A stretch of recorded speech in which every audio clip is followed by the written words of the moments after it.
Amoy ng babae. Hoy, hoy, hoy, hoy, hoy. Talikod, alam! International! Oh! Grabe naman ating Gay. Sino? Big Soto talaga? Big Soto! Enteng Kabisote! Enteng Kabisote! Bossy, magkali sa mga fans mo! Hi, boss! My friend, Auntie Gay. Very famous.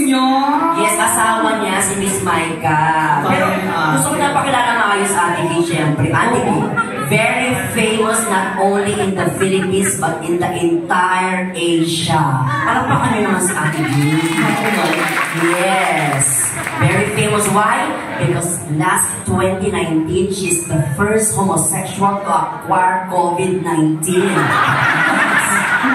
Yes. Nauna pa talaga ako sa 2020.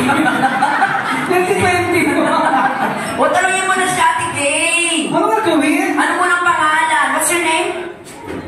Chris. Chris. Hi, Chris. Ano tatanong ko? Tanongin mo Auntie Gay, kailan siya dumating ng Pilipinas galing Switzerland? Chris. Switzerland. Airplane. Philippines. When?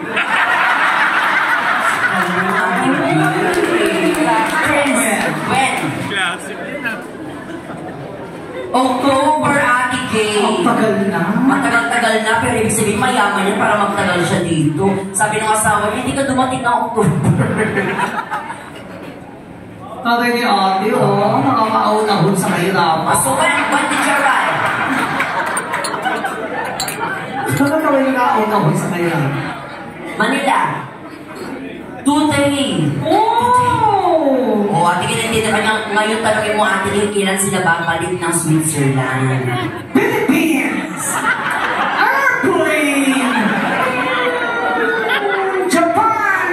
Ba't may Japan? Stopover!